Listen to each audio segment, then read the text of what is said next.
Hi aspirants, welcome to Gurudeeksha academy. ನಿಮ್ಗೆಲ್ಲರಿಗೂ ಗೊತ್ತಿರೋ ಹಾಗೆ ಈ ವರ್ಷ ಕರ್ನಾಟಕದಲ್ಲಿ ನೇಮಕಾತಿ ಪರ್ವಾನೇ ನಡೀತಾ ಇದೆ. ಕರ್ನಾಟಕ ಸರ್ಕಾರದಲ್ಲಿ ಎಲ್ಲ ಹಂತದಲ್ಲೂ group A, group B, group C, group D, KS, PSI, ESI, SD, FDA ಮತ್ತು ಟೆಕ್ನಿಕಲ್ ಮತ್ತು ನಾನ್ ಟೆಕ್ನಿಕಲ್ ಪೋಸ್ಟ್ಲಿ ಸುಮಾರು 72,000 ಹುದ್ದೆಗಳನ್ನ ಈ ಸರಿ ಫಿಲ್ ಮಾಡ್ತಿದ್ದಾರೆ. ಇದೊಂದು ಗೋಲ್ಡನ್ ಆಪರ್ಚುನಿಟಿ ಅಂತಾನೆ ಹೇಳ್ಬೋದು. ಗುರುದೀಕ್ಷಾ ಅಕಾಡೆಮಿಯಲ್ಲಿ ನಾನು ಜಿಯೋಗ್ರಫಿ ಮತ್ತು ಎನ್ವಿರಾನ್ಮೆಂಟ್ 2 ಸಬ್ಜೆಕ್ಟ್ಸ್ ನಾನು ಹ್ಯಾಂಡಲ್ ಮಾಡ್ತಾ ಇದ್ದೀನಿ. ಕಳೆದ ಒಂದು 3 ವರ್ಷದಿಂದ ನನಗೆ ಕಾಂಪಿಟೇಟಿವ್ ಎಕ್ಸಾಮಿನೇಷನ್ ಟೀಚಿಂಗ್ ಫೀಲ್ಡಲ್ಲಿ ಎಕ್ಸ್ಪೀರಿಯನ್ಸ್ ಇದೆ. ಜಿಯೋಗ್ರಫಿ ಅಂತ ಬಂದಾಗ 4 ಭಾಗವನ್ನು ಮಾಡ್ಕೊತೀವಿ. Physical geography, Indian geography, Karnataka geography ಹಾಗೂ ಮ್ಯಾಪಿಂಗ್ ಅಂತ ಅಂದ್ಬಿಟ್ಟು. ಫಿಸಿಕಲ್ ಜಿಯೋಗ್ರಫಿಯಲ್ಲಿ ಭೂಮಿಯ ರಚನೆ ಬಗ್ಗೆ ಏನು ನಾವು ತಿಳ್ಕೊತೀವಿ. ಈ ಥರ ಭೂಮಿ ಯಾವ ಥರ ಹಂತವಾಗಿ ರಚನೆ ಆಗಿ ಬಂದಿದೆ, ಫಿಸಿಕಲ್ ಜಿಯೋಗ್ರಫಿಯಲ್ಲಿ ಇದ್ರ ಬಗ್ಗೆ ನಾವು ತಿಳ್ಕೊತೀವಿ. ಮತ್ತು ನೆಕ್ಸ್ಟ್ ಇಂಡಿಯನ್ ಜಿಯೋಗ್ರಫಿಯಲ್ಲಿ ಇಂಡಿಯಾ ಭೌಗೋಳಿಕವಾಗಿ ನಾವು ಎಷ್ಟು ವಿಭಾಗಗಳನ್ನ ಮಾಡಿದ್ದೀವಿ ಅಂತ ಅಂದ್ಬಿಟ್ಟು ತಿಳ್ಕೊತೀವಿ.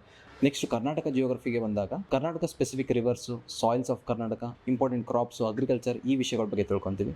ಮ್ಯಾಪಿಂಗ್ ಅಂತ ಬಂದಾಗ ಈಗ ಫಾರ್ ಎಕ್ಸಾಂಪಲ್ ಯಾವುದೋ ಪ್ಲೇಸಸ್ ರೆಗ್ಯುಲರಾಗಿ ನ್ಯೂಸಲ್ಲಿ ಬರ್ತಾ ಇದ್ದಾರೆ, ಸೊ ನಾವು ಅದನ್ನು ಮ್ಯಾಪಿಂಗ್ ಪರ್ಸ್ಪೆಕ್ಟಿವಿಂದ ಯಾವ ಥರ ಕವರ್ ಮಾಡಬೇಕು, ಎಕ್ಸಾಮ್ಸಲ್ಲಿ ಯಾವ ಥರ ಕ್ವಶನ್ಸ್ ಬಂದಿದೆ, ಯಾವ ಥರ ಓದಿದ್ರೆ ಹೆಲ್ಪ್ ಆಗುತ್ತೆ, ಇದ್ರ ಬಗ್ಗೆ ನಾವು ಓವರ್ ಆಲ್ ಆಗಿ ತಿಳ್ಕೊತೀವಿ. ನೆಕ್ಸ್ಟ್ ಎನ್ವಿರಾನ್ಮೆಂಟ್ಗೆ ಬಂದಾಗ ಅದು ಒಂದು ಹೈ ಇಲ್ಡಿಂಗ್ ಸಬ್ಜೆಕ್ಟ್. ಇತ್ತೀಚಿನ ದಿನಗಳಲ್ಲಿ ಎಲ್ಲ ಪರೀಕ್ಷೆಯಲ್ಲೂ ಕೂಡ ಮಿನಿಮಮ್ 8ರಿಂದ 10 ಕ್ವಶನ್ಸ್ ಬರ್ತಾ ಇದೆ ಎನ್ವಿರಾನ್ಮೆಂಟಿಂದ. ಸೊ ಈಸಿಯಾಗಿ ನೀವು ಅದರಲ್ಲಿ ಒಳ್ಳೆ ಸ್ಕೋರ್ನ ಮಾಡ್ಬೋದು. ನಾವು ಯಾವ ಥರ ನೆನ್ಪಿಟ್ಕೋಬೇಕು, ಎಕ್ಸಾಮ್ಸಲ್ಲಿ ಯಾವ ಥರ ಕ್ವಶನ್ಸ್ ಕೇಳಿದರೆ ನಮ್ಮ ಅಪ್ರೋಚ್ ಯಾವ ಥರ ಇರಬೇಕು, ಇದನ್ನು ನಾವು ಇಲ್ಲಿ ತುಂಬ ಡೀಟೇಲ್ ಆಗಿ ನಾವು ಡಿಸ್ಕಷನ್ ಮಾಡ್ತೀವಿ. ಜೊತೆಗೆ ಕನ್ವೆನ್ಷನ್ಸು, ಆಕ್ಟ್ಸು, ಪ್ರೋಟೋಕಾಲ್ಸು, ಎನ್ವಿರಾನ್ಮೆಂಟ್ ರಿಲೇಟೆಡ್ ಆಕ್ಟ್ಸ್ ಇದನ್ನೆಲ್ಲ ನಾವು ಡಿಸ್ಕಷನ್ ಮಾಡ್ತೀವಿ. ತುಂಬ ಜಾಸ್ತಿನೂ ಅಲ್ಲ, ತುಂಬ ಕಡಿಮೆ ಅಲ್ಲ. ಎಕ್ಸಾಮಿನೇಷನ್ ಪರ್ಸ್ಪೆಕ್ಟಿವ್ ಇಂದ ಎಷ್ಟು ಬೇಕಷ್ಟು ತುಂಬ ಕನ್ಸೈಸ್ ಆಗಿ, ತುಂಬ ಪ್ರಿಸೈಸ್ ಆಗಿ ಎಕ್ಸಾಮಿನೇಷನ್ ಪಾಯಿಂಟ್ ಆಫ್ ವ್ಯೂ ಇಂದ ನಾವು ಇರೋ ಕಡಿಮೆ ಟೈಮಲ್ಲಿ ಮ್ಯಾಕ್ಸಿಮಮ್ ಯುಟಿಲೈಸೇಷನ್ ಯಾವ ಥರ ಮಾಡ್ಬೋದು ಅಂತ ಅಂದ್ಬಿಟ್ಟು ನಾವು ಡಿಸ್ಕಷನ್ ಮಾಡ್ತೀವಿ. ಹೆಚ್ಚಿನ ಮಾಹಿತಿಗೋಸ್ಕರ ನೀವು ಗುರುದೀಕ್ಷಾ ಅಕಾಡೆಮಿಯನ್ನು ಸಂಪರ್ಕ ಮಾಡಿ. ಕಾಮೆಂಟ್ ಬಾಕ್ಸಲ್ಲಿ ಮಾಸ್ಟರ್ ಕ್ಲಾಸ್ ಅಂತ ಅಂದ್ಬಿಟ್ಟು ಕಾಮೆಂಟ್ ಮಾಡಿ.